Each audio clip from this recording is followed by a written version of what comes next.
Bueno, mis escuincles, estamos ya en la mesa de miércoles en jueves, por, ya saben, temas logísticos de la televisión. Bueno, oigan, tema importante, que la verdad es que pues, está como empezando a efervecer, ¿no? Poco a poco este tipo de crisis que se van dando pues a cierto ritmo, que ya cuando te das cuenta ya lo tienes encima y hay que actuar, pero ya.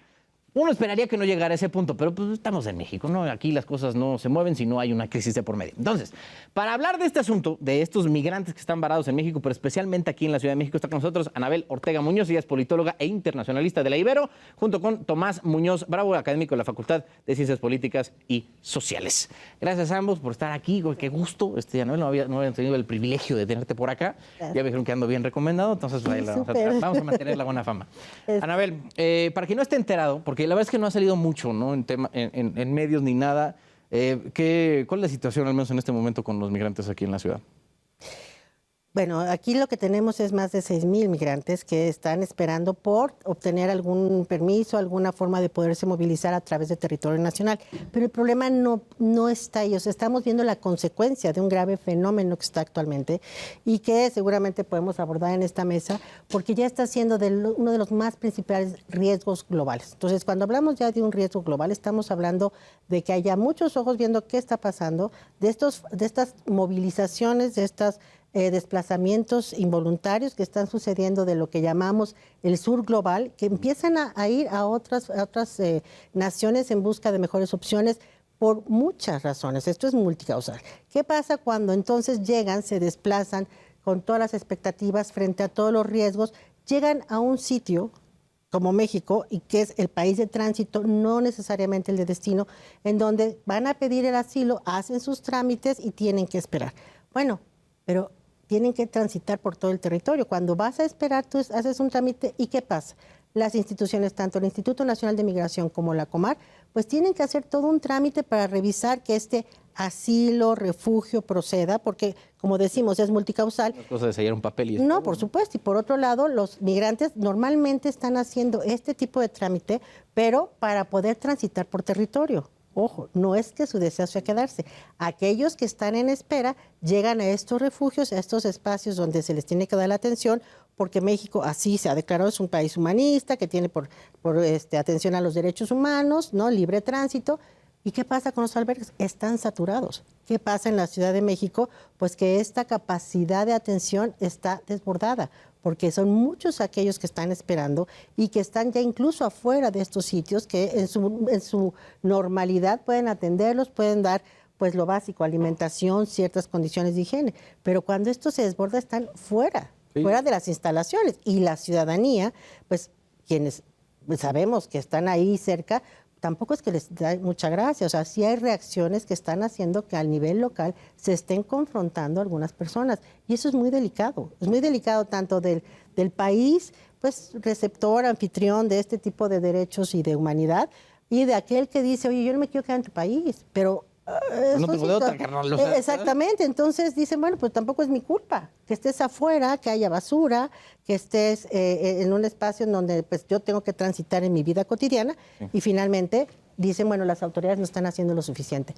Pero pues yo creo que este fenómeno está siendo muy especial en todo el mundo. O sea, no sé si hay autoridades que puedan hacer lo suficiente, no sé qué opinen ustedes, pero esto sí es muy delicado y todo lo que está sucediendo, estamos en cifras récord de solicitudes de asilo.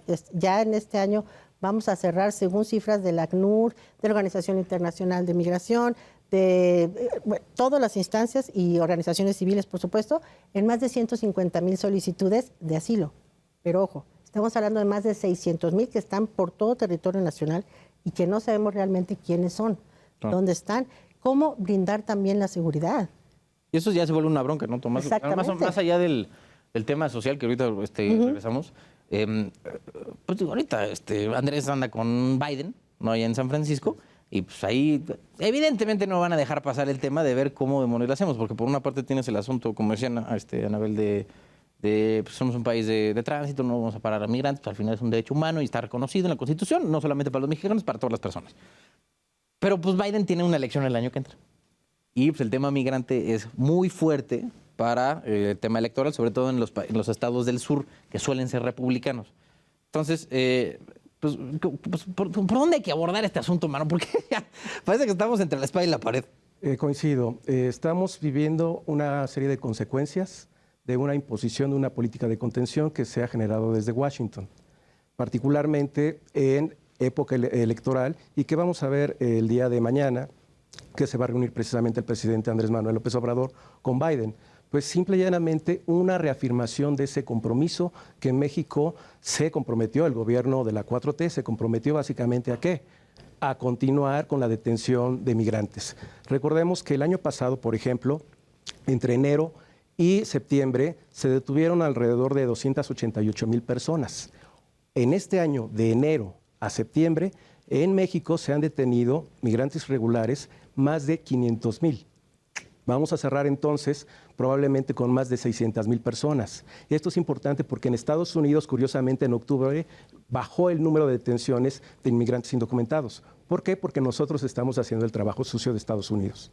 Y por otra parte, en el caso de la Ciudad de México, que no se nos olvide que desde 2017 es una ciudad santuario, que de hecho en la Constitución de la Ciudad de México, en el artículo 14, si no mal recuerdo, que ya se modificó y es una ciudad global, se especifica que se debe de proteger a los migrantes sin ningún tipo de distinción, si es regular o irregular.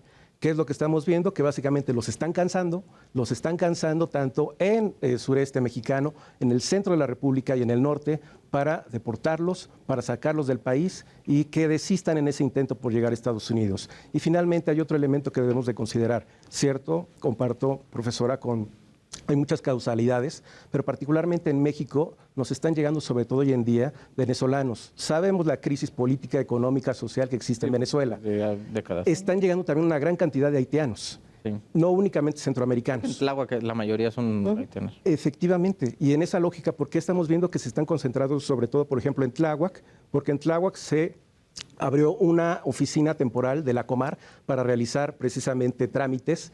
Ya la cerraron. Entonces tuvieron que desplazar a estos Y dejaron a toda la gente ahí, seguro.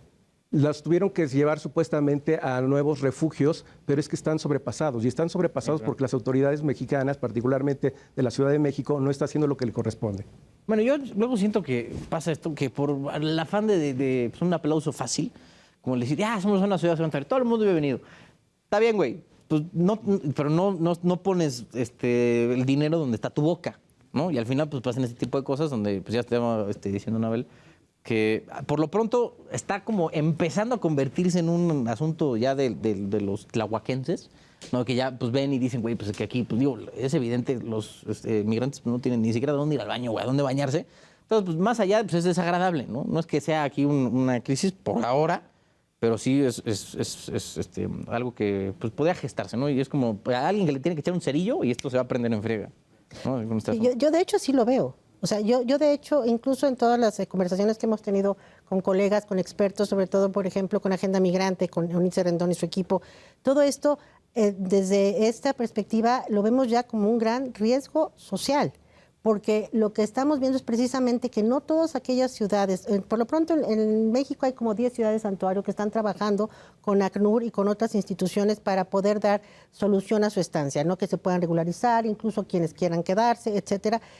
No es, digamos, la falta de voluntad de algunas instancias o de algunas instituciones, sino que no hay una política pública completa. Y yo sé que a veces esto suena a lo mejor la audiencia, eso de política pública. No, lo que pasa es que una política pública lo que genera es una visión integral de todos aquellos actores que tienen algo que decir y de todas aquellas instituciones que deben participar con paso número 2 y 3, y algunos recursos que se asignan para cada momento. Si no tenemos esto, me parece que México, y no creo que otro país, ninguno podría resolverlo así, con esta capacidad de inmediato, porque, claro, los discursos, como dices, es muy bonito, es buena onda, pero ¿qué pasa si tú no tienes la capacidad de atender? Se convierte en este problema que estamos viendo y se convierte en algo que no necesariamente es lo que le afecte a esos migrantes en este momento, sino que va generando la descomposición de un entorno social, que eso sí es la tarea de un gobierno y eso sí es muy delicado, porque entonces sí, ¿de qué nos sirve tener en la Constitución o una filosofía humanista si no tienes la capacidad de atenderlo inmediato? Entonces, ¿qué está pasando? Se derrota el propósito. El propósito, aunque sea muy bueno, pues lo ven mal. Y sí, estamos haciendo la tarea más difícil. A mí me parece que que México sí debe ya de alguna manera pronunciarse a este respecto. Es muy importante la reunión que hay mañana. Desde luego está en la agenda el tema migratorio con el presidente Biden, pero tampoco es algo que Biden, por arte de magia, o el presidente Andrés Manuel puedan resolverlo de inmediato. Las causas estructurales que llevan a la migración tienen que ver con mucha responsabilidad de otros gobiernos y que por más que se asignaran muchos recursos, en lo inmediato nosotros tenemos el problema. O sea, la Ciudad de México, muy declarada capital global, pues sí, pero si no tienes el recurso y la infraestructura, no puedes esperar a que se pongan de acuerdo las altas autoridades como para decir, perfecto. Es humo, ¿no? Es humo. Entonces, a mí lo que me parece es que se tiene que pronunciar México haciendo este trabajo que, dicho sea de paso, se hizo, fíjense, desde la Secretaría de Relaciones Exteriores en esta otra función que tenía el canciller Ebrard, muy activa, cuando en realidad, pues, sí, institucionalmente corresponde a la Secretaría de Gobernación. Entonces, estos acuerdos que se hacen con otros países, pues deben transitar en una capacidad de vinculación en todas las instancias de gobierno. Las estás pidiendo demasiado. Ay, bueno, sí, ¿verdad? No, sí se puede, no, yo sí sé se que puede, sí, sí bueno. se puede, hay que decirlo. Estimados, Claro, Sí. pero lo curioso es que llevamos ya la mayor parte del sexenio, ya está por consumirse, y esto no se ha hecho.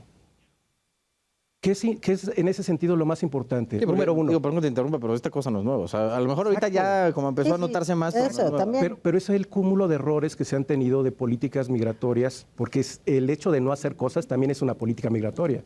Y es el resultado, reitero, de lo que hemos aceptado. Por parte, por ejemplo, de lo que ha impuesto Estados Unidos, entre ellos convertirnos en un lugar en el que los solicitantes de asilo se tienen que quedar durante meses, algunos han llevado ya años, para que le resuelvan en Estados Unidos sus casos. ¿Qué ha hecho el gobierno de Biden, por ejemplo? No ha invertido dinero en jueces para que desahoguen todas las solicitudes y, al contrario, han empeorado las circunstancias para obtener el asilo. Sacaron algo que se denomina CBP, que básicamente es una aplicación CBP One. Exactamente, por el medio del cual los inmigrantes que pueden calificar como asilados hacen su trámite, pero no hay celeridad. ¿En dónde se van a quedar entonces esas personas? Sí, pues digo, el gran tema es el tiempo, ¿no? Porque lo que yo esperaría, al menos, digo, se me ocurre, yo soy un tonto, ¿no? O sea, yo no tengo ni idea de este tipo de políticas, pero les podría dar alguna especie como, no sé, güey, de permiso para trabajar así instantáneo, con papel si quieres, para que al menos se pongan a chambear, güey. O sea, ¿sabes? Hagan algo productivo, échenos la mano, pues seguramente hay chambas que pueden hacer, el Tren Maya ha de estar a reventar, ¿no? O de aprovechar la mano, no sé, pues en Acapulco, ¿no? Hay muchas cosas que se pueden hacer. En Tijuana, por ejemplo, cámaras la Cámara de la Industria, la Cámara de Comercio, se han pronunciado en favor de que hagan lo que tú estás señalando. Hay una cantidad de inmigrantes importantes y además se necesita mano de obra. Eso es lo de menos. Se necesita mano de obra. Muy pequeña que les para andarles den, cobrando. básicamente, incluso que les otorguen, por ejemplo, la calidad de asilados o refugiados en México, pero que puedan hacer sus trámites ante Hacienda para darse de alta y empezar a trabajar, generar, obviamente, impuestos y generar desarrollo en ese sentido. Pero no se ponen las pilas en este gobierno y ya no se las van a poner en el año que les resta. Anda con los dedos en la nariz, güey.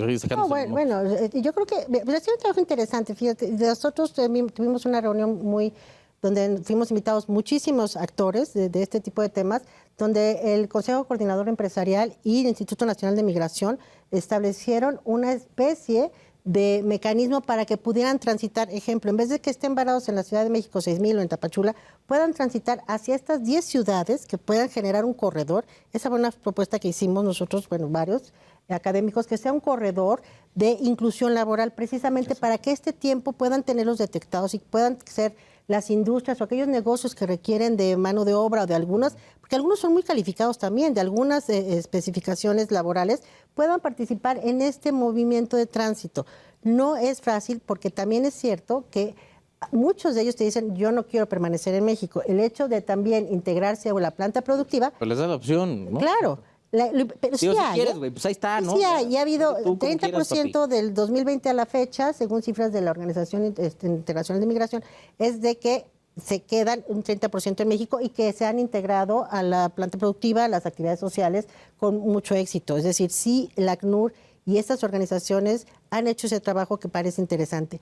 El tema es el volumen. A mí lo que me parece es que estamos frente a este fenómeno y más de lo que debíamos resolver en lo inmediato, porque yo estoy segura que muchísimas organizaciones, incluso gobiernos de los estados, municipios, alcaldías, que tienen la intención, me parece que es más bien lo complejo de este momento en el que estamos viviendo de las elecciones aquí y en Estados Unidos, porque Sí, también es cierto, ¿no? coincide en eso, porque ahora resulta que también se convirtió en parte de la agenda norteamericana el no generar esta expedita atención a los trámites que están pidiendo.